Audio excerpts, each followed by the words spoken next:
Hello, this video is an introduction to WebEOC in North Central Texas.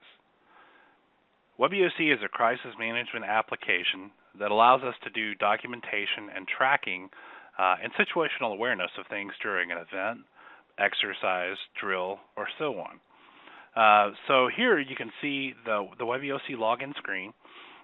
This is ours, and you'll see it says JEOC. This is the Joint Emergency Operations Center in Fort Worth. So the address to get here is https://jeocwebeoc.com, and you don't have to enter anything else other than that. So it should look like this: jeoc.webeocasp.com. Don't forget the S. It is a secure website, so you'll want to make sure and remember that. So go ahead and log in. If you don't have a username and password, please contact your WebEOC administrator, and he'll get that for you, or he or she will get that for you. But I'll go ahead and enter my information here and hit OK. You'll notice this says JEOC WebEOC down here. That's how to know whether it's ours or not, plus the address. So if you have any question, you can see actually that says Fort Worth now up here. You'll want to make sure that you're logging into the right website. Sometimes you can log into several. There's the state website, and there's others in different regions. So just make sure that it's the particular one that you're trying to log into. So we entered our username and password, and you'll see there's two more selections we need to make here, a position and an incident name.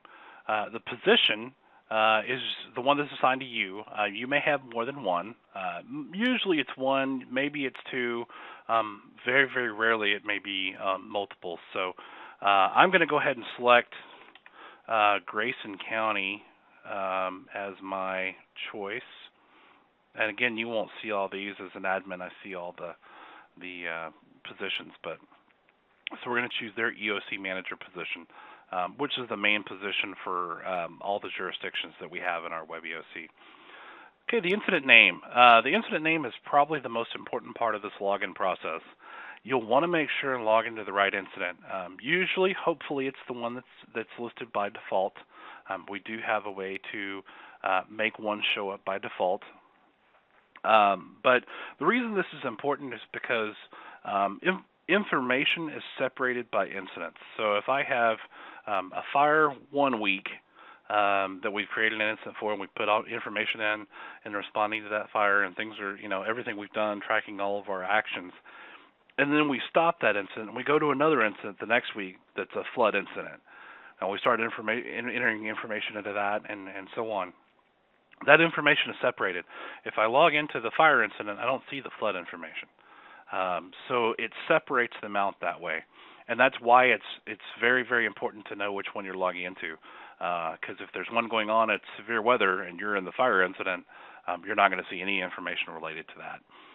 There are a couple of boards that actually we have a way to set it so that for example, an EOC status board. I want to know the EOC status no matter what incident I'm in. We have a way to do that. So there's a couple of boards that are that way. But once you set your incident, usually there's a generic for each jurisdiction that you can use. So in this case, we'll go to Grayson County incident number 1. Usually, like I said, there's a generic for each one. You'll want to go ahead and enter that. If you've got to enter information right away, you don't have time to contact the WebEOC admin and to get them to start a new one. Go ahead and start entering here. Then call the WebEOC administrator when you have a chance, and we can rename this for you to whatever it may be, Grayson County explosion and a date, and then we'll set it as default and make sure that everybody gets into that incident. So again, it's the most important part of this process. I'm going to go ahead and hit OK. And as I do this, on most browsers, the first time you do this, you'll get a little drop-down yellow bar that says, do you want to allow pop-ups, essentially. WebEOC works on pop-up technology, so you do want to allow this. If you can just click on the yellow bar and then put always allow, that'll take care of it for the rest of the time, probably. So, or you can turn your pop-up blocker off to allow it. So Once you get your control panel open, and this is the control panel over here, you can actually close this back window if you like. So just go ahead and close it out. I did that. Click on the X. So this is the WebEOC control panel. You'll see my username and my password, or my position, and my incident name.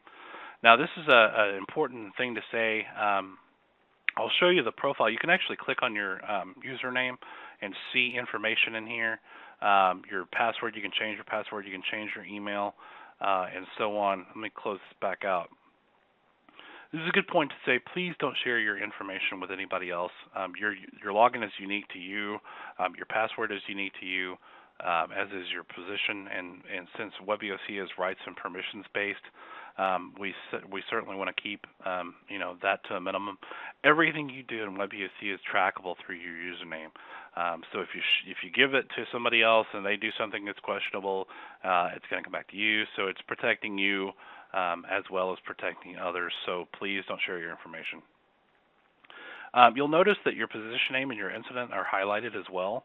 They're hyperlinked. The reason is because you may need to change positions or incidents in WebEOC, and it used to be that you had to log out and log back in and then change. But the way they've done this, you can actually click on them and change in the program without having to log out and log in. So if, like, say, I wanted to change my incident name, I can change it to Grayson County Incident Number 2 because that's the one we're in. I can change my position, but I'll go ahead and click OK, and you'll notice that the incident changes. So it's just a very, very quick way of changing positions or incidents. This is also the best way if you're ever asked by your WebEOC administrator to refresh your control panel. Maybe a change has been made in a board or something to that extent. Go ahead and you can click on it like this and then hit OK, and it will refresh your control panel. Any board changes that have been made will show up, or if I add a board or the WebEOC administrator adds a board for you, it'll pop up here. So here we have the board list. This top side or top section says boards here. This is the local set of boards, which means they're local on our server. They're local to us. They're not shared with the state. So this is this section. The next section you'll see says boards twerp, and you'll see Salt Clock and Texas events. Twerp is the Texas WebEOC Interoperability Project, and if you tweak that enough, you'll get twerp out of it. This section here is state boards or statewide boards. So anything that's happening at a state level that's fusioned, which is how the WebEOC servers in Texas are connected, those boards will show up here. Then there's a tools section, which you probably won't see anything here. This admin section is for the WebEOC admin. And then there's plugins, which contains file library and WebEOC mapper. So we'll go back up to the top. You'll notice that there are pluses and there are X's.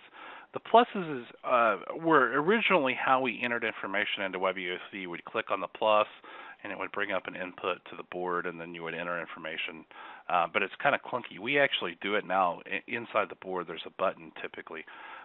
So let's say that I opened Grayson County position log.